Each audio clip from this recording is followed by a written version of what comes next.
I'd like to thank Joe for inviting me here and for having faith in this sort of out-of-the-box idea. I'll just get straight into it.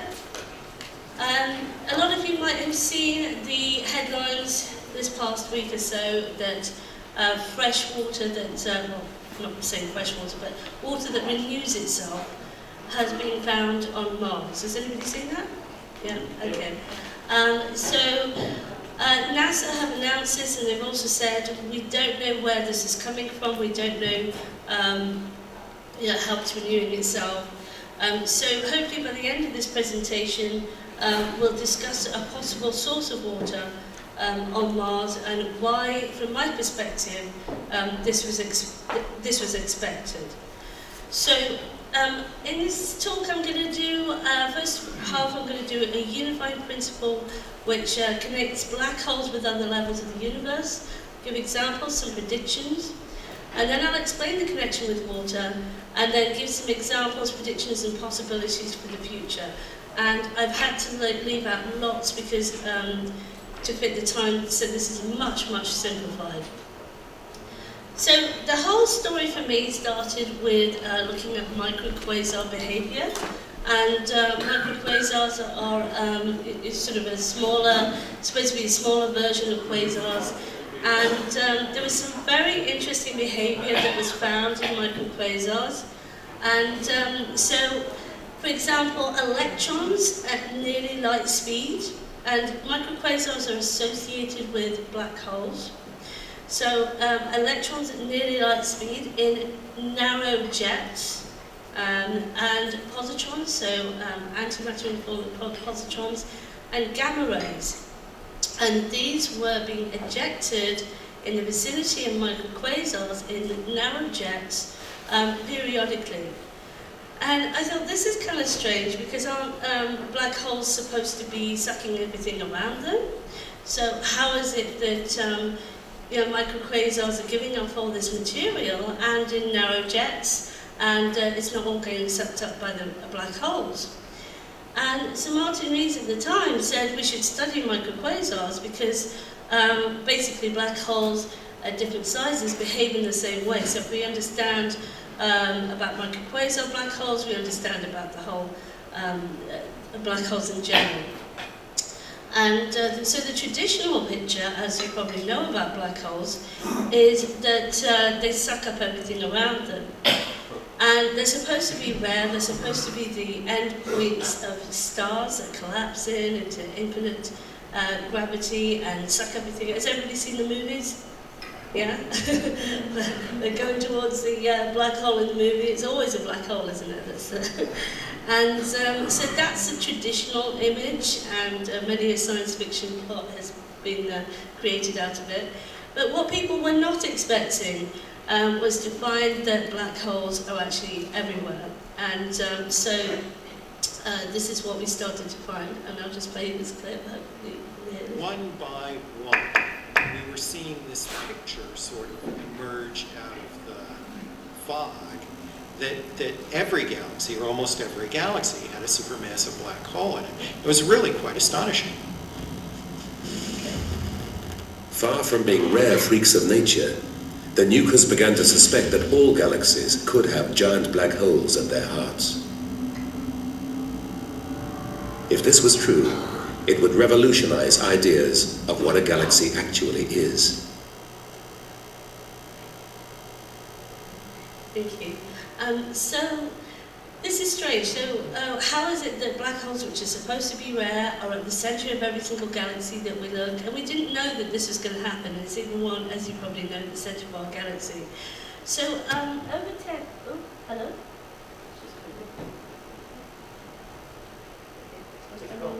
Yeah. Hello.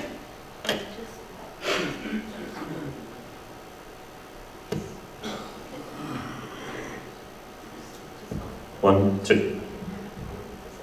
Okay, so over 10 years ago now, that's better for my voice as well, I had a massive insight as to how this data all fits together.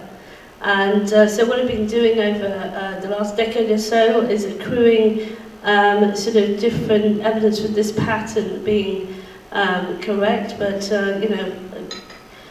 what is correct in science, but anyway. Just to really simplify things, what I really realised is that at the speed of light, essentially, what you have is a splitting of photons at the edge of a black hole into matter and antimatter, and they also kind of breathe. You might recognise this from the 0-point field, sort of. The photon also, it splits into the electron and positron, but also goes back into the photon again. So that's the insight that I had. And so this is it again. So this is essentially what has been called the black hole principle. So that's why we see electrons speeding out of black holes at almost the speed of light. So this is what we observe. And they're doing that because they've only just finished with this process. They're only coming out of the edge of the black hole. And the recombination process happens as well to combine to form the gamma ray burst. So I call this a type of breathing process where one way it goes towards the matter and antimatter, and one way it goes towards the gamma ray burst. And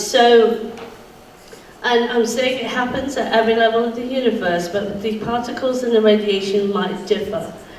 So this insight is interesting, but it's nothing without data, so it must have observations and ideally make predictions to back this up.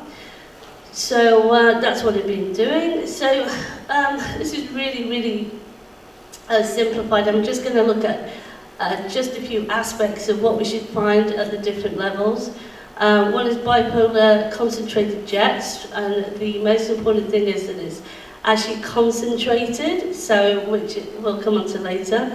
And there's fluctuating, unpredictable emissions. So sometimes gamma ray, bursts go for days, sometimes hours. So that's the sort of thing that we should be finding. Emissions of greater power than expected, because what we're dealing with is acceleration, not acceleration, but we're dealing with actually deceleration, because the electrons are decelerating. But it's almost at light speed, and there's often several types of emissions. So the presence of gamma rays, antimatter, and usually electrons in magnetic fields, X-rays. So this is the sort of pattern that we should be seeing. One of the things that really made me realise that something might be in this insight that I had was to find that there's an antimatter fountain coming out of the Milky Way, which was discovered in 1997. And so I just sort of went, okay, let's keep looking. There might be something in this. And so this is too much to go into in this presentation, but one of the signatures of this process is the bipolar jet, which you see around galaxies quite commonly. And also note that people at the moment think that the bipolar jet is created by the accretion disk. Has anybody heard that? Yeah? A few people. Okay. Now, so they say that basically the black hole is sucking things in, it falls on the accretion disk, it gets heated up, and it spits out material in a bipolar jet. That's, if you ask a lot of physicists, that's what they'll say. Now, I have been in physics meetings where they have tried to make this happen and tried to say, well, why isn't it not just flying off the edge of the accretion disk?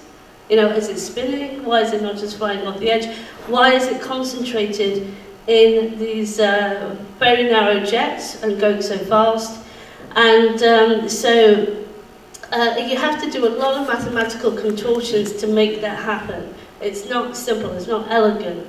So it's been a puzzle to a lot of people why these bipolar jets occur. Because they're trying to make them come from the accretion disk and not from the black hole itself. So this is one of the signatures of the process. And as you can see from this slide, there's another bipolar jet. But in this case, this is not actually a galaxy, this is actually a star. You even get bipolar jets on stars, and you also get them around planets. So one of the signatures is that you get this bipolar outflow, and as we've known for some level, you do get bipolar jet flow at the quark level as well. And as I said, there's this breathing process. It doesn't just produce matter and antimatter at the edge of a black hole. It also breathes and it's also recombining to form the gamma ray burst. And at this point, you're thinking, this lady is completely nuts. Why would a black hole breathe? You know, she is making this up. Well, actually, we have found galaxies do indeed breathe. And so these studies with high velocity clouds, and so the galaxy is breathing, pushing out gas, and as if exhaling and inhaling. Okay, so this process is going both ways. So, okay, so this was a surprise to when they discovered it with the Fermi telescope in 2010. It wasn't a surprise to me at all. I was expecting this to occur. This is our own galaxy. Has anybody seen this picture? Yeah, some people, some have. Right, okay, so you probably can see the bipolar jets here. Okay, and so these are gamma ray bursts that are coming from our own galaxy. And so what I'm saying is a part of this process. And these were unexpected. People didn't expect to find this. And if you remember what the headline was our galaxy is blowing bubbles. You know, because when there's something that's unexpected, they start to anthropomorphize sort of objects in space. And if you remember, I don't know if anybody does, but they said that this is a process, these bubbles here are a shadow of an explosion that happened many millions of years ago.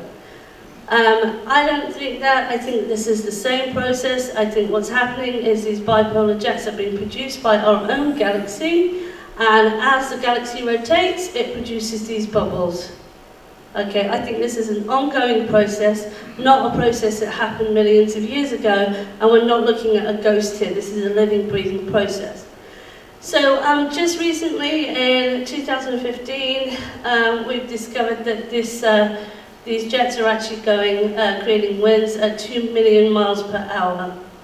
Okay, so and again, they are saying that the galaxy is hiccuping because there's no mechanism for this yet. So, okay, so then I just wanted to say, because a lot of people say that gamma ray bursts are produced by explosions, and that's not what we observe in the patterns of gamma ray bursts, and that X-rays are produced as a sort of afterglow.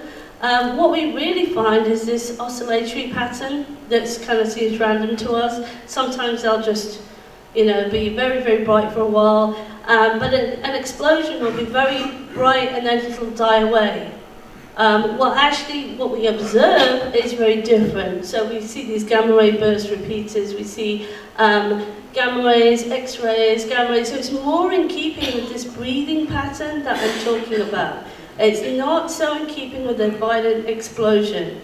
Okay, so the data doesn't fit the theory that they're putting out. It fits better the idea that there's this breathing pattern at the edge of the black hole. So because of this X-ray repeaters that come up, they've decided that black holes actually burp. There's this tendency, as I said, to make black holes burp, hiccup, anything, as an explanation of why it is that they're doing this, because they still believe that what's happening is the black hole is eating everything around them and spitting it all out. So they say these terms like hiccuping and hiccuping and burping. Right, so, but how does this relate to anything to do with us? You know, is this actually happening at different levels? Well, I think it actually happens in our solar system as well. And so this is our own sun, and we see the same pattern that we see antimatter particles coming from the sun. As I said, I haven't got much time to go into how they differ at every level, but this is a wonderful picture of an actual gamma ray burst coming from our sun that was so bright that it actually lit up the whole picture, which is amazing. which is very rare for it to be so bright. But we have gamma ray bursts, we have antimatter, and we have X-rays, we have fast-moving electrons at the speed of light coming off the sun. So we have the same kind of process. We have the same kind of pattern that's going on. Whether it's the same process, I'm not saying, but I mean, you know, I think it hints to the same process. Now, our planets as well. As we know, Jupiter has, well, a lot of the planets produce these enormous flares from time to time. And people don't understand it because planets like Jupiter are supposed to be too far away for it to be a reflection of the sun. So, as you can see, nobody really knows. Scientists are baffled as to where the energy is coming from. What I'm saying is that this is the same process happening in Jupiter as well, and it's just at different levels. So that's where you get this enormous flare with the high energies that's giving out by this process. And as we know, Jupiter lost a stripe temporarily, and it came back again. So that's that fluctuating pattern that I was talking about. Now there's a big, there was a big surprise when we looked at comets, because comets actually give off very, very fine jets too. Totally unexpected, and they're actually in the side away from the sun. So here you have the fine jets again, and I know we've got a lot to get to the water, so and I'm really not going to go into this, but I mean, we've got to revisit the atom processes as well. You know, you have the gamma rays and in radioactivity. So does the Earth show these behaviours? Well, surprisingly, there's quite a lot that fits the pattern in our own planet. And so, you know, for many years we haven't known anything about the interior of the Earth, but now that we're actually getting data from the interior of the Earth, we know very little about it. We're actually finding antimatter from the interior of the Earth, geoneutrinos. That was a fairly recent discovery. And as we know, there's this belt around the Earth and the Van Allen belts, which show huge fluctuations, you know, sometimes. So again, it fits this picture of massive fluctuations and high energy electrons. So what I'm saying is that the same pattern can be seen on our planet as well. So something that's probably familiar to you. And here we see the discharge of electrons coming from the volcano itself. And a lot of people think the lightning is coming downwards, you know, but it's actually coming from the volcano. And did you see the sort of spiral plumes? So this is the lightning coming from the volcano. So again, volcanoes are saying is of the same process, the equivalent of a coronal mass ejection or a black hole ejection from our own planet. So that's why it's giving off the high energy electrons in the form of lightning. So, but the main thing I want to talk to you about in terms of the Earth is something we heard about earlier in this conference, which is terrestrial gamma ray flashes. Anybody heard of those? Well, you heard about it the other day, yeah? So, as we heard the other day, these are actually just fairly recently found from the fact that we've got satellites way above the planet at the moment, and we found all these new types of lightning, such as sprites, elves, blue jets, and some of these are electrons that are travelling at the speed of light. And of course you also have gamma ray flashes, which were totally unexpected. We were not expecting gamma ray flashes in the Earth's upper atmosphere, but this is what we found. And the radiation of these are actually going at the speed of light, so the same sort of pattern. And it took NASA by surprise, and they actually ended up examining these. So, and lightning, just to say that, you know, if you read the textbook, the mechanism of lightning is that, you know, you have so much energy and charge created in clouds, but actually you, and then it discharges to the ground. And actually, the measurements don't fit that. So, this is the picture that I published actually in 2006 in my book Punk Science. And I said that what we should expect to see in thunderstorms is antimatter in 2006. And in 2011, well, 2010, NASA started studying thunderstorms, and in 2011 they published that they did indeed find antimatter in thunderstorms. So this is something that I did indeed predict, and and they don't really know why it's happening. You know, we don't really understand what's going on inside thunderclouds, but it totally fits the pattern that I'm saying. So to spell it out, this is just one aspect of what I'm saying. I'm proposing that the process behind black holes at the centre of the galaxies that creates gamma ray bursts, electron discharge and antimatter is the same process in thunderstorms, TGFs, that creates gamma rays, electron discharge and antimatter, and this process occurs at many other levels.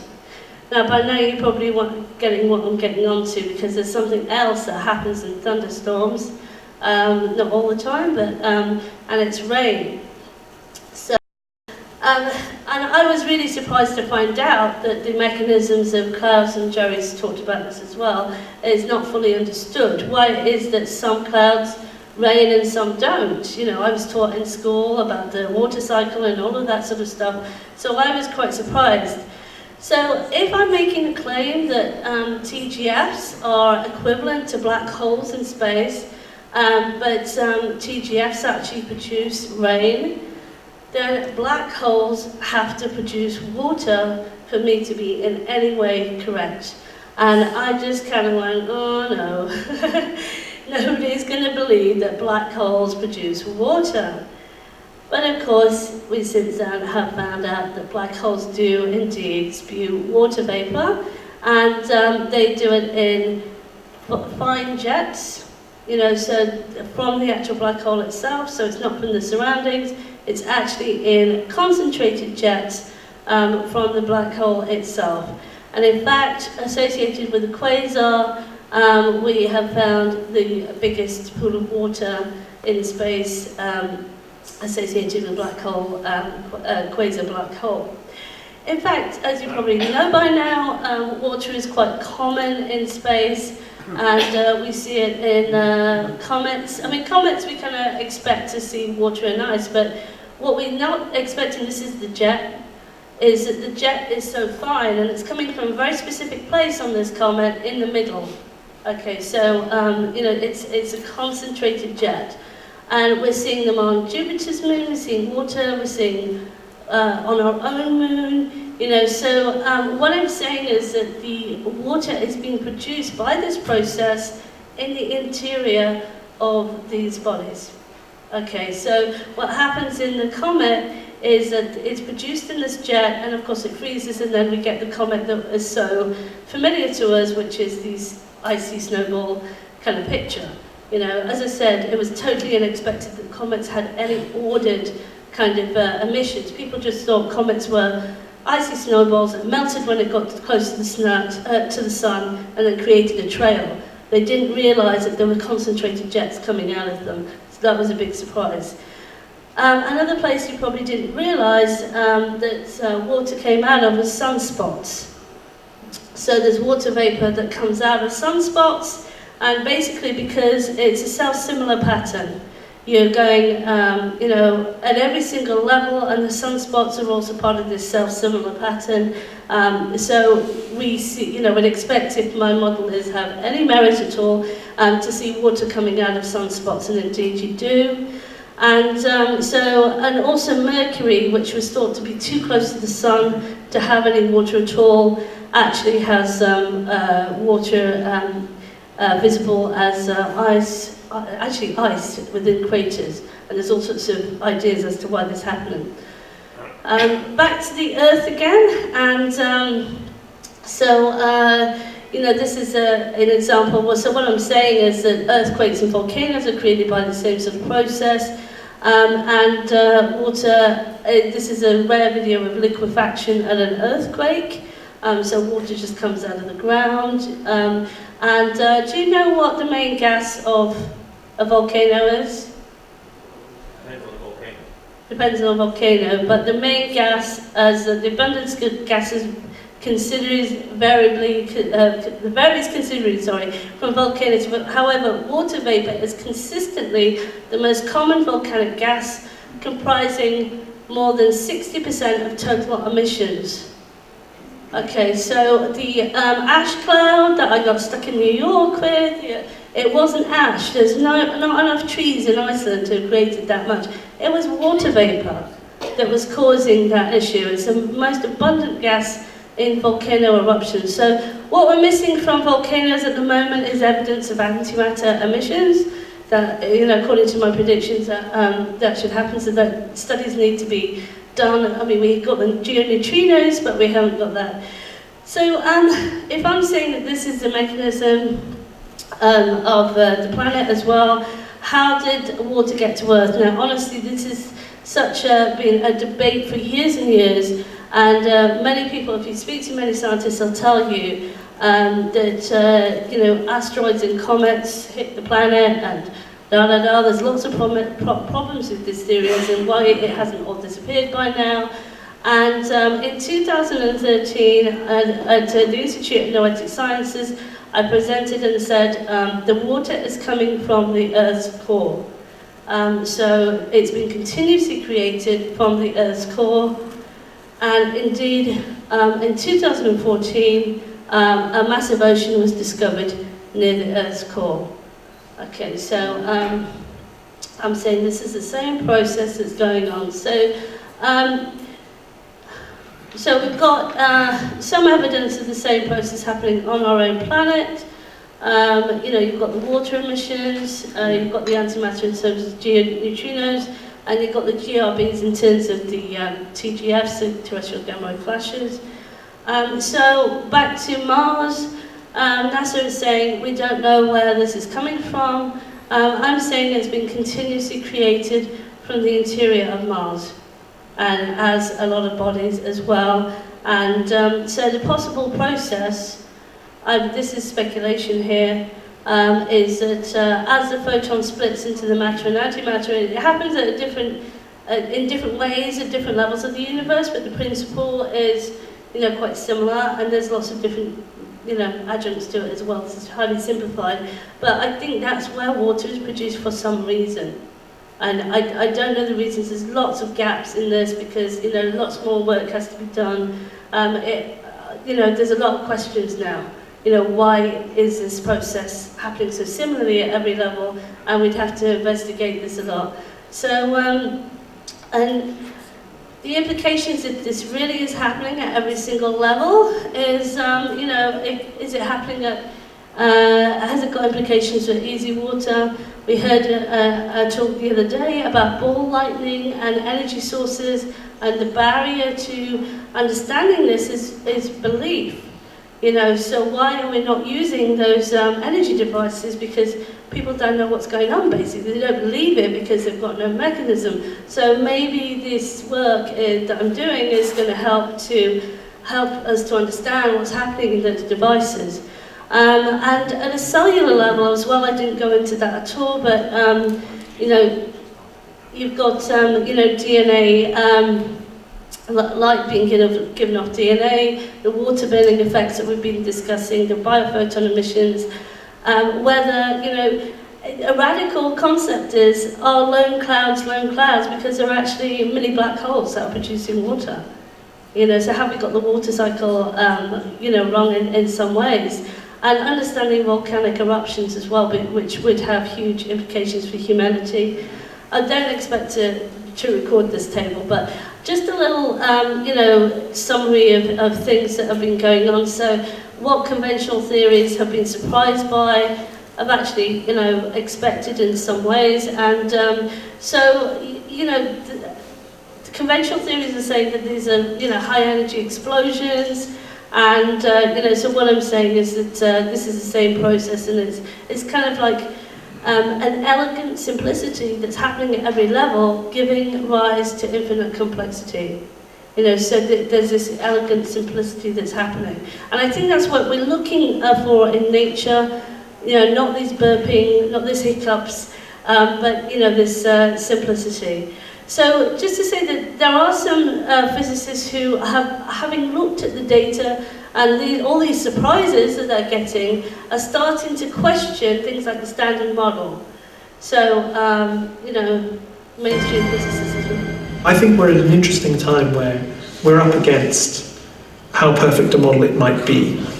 Maybe the Standard Model is wrong and we have to come up with a better model. So that was part of a documentary on the BBC Horizon that actually was called What If Everything We Know About the Universe is Wrong? So just to say that when you look at the data and the fact that it doesn't match the theories and we're getting so many surprises, people are starting to wonder if we haven't, if we've not got it right, basically. And what I'm saying is that with this model that I'm proposing, you know, we can make more predictions and it's more elegant. So the elegant universe is that every single body is producing its own water at every single level. And once again, thank you very much for inviting me. And please have a look at my websites, the movie website especially. And thank you very much, Jerry, for asking me here. Thank you.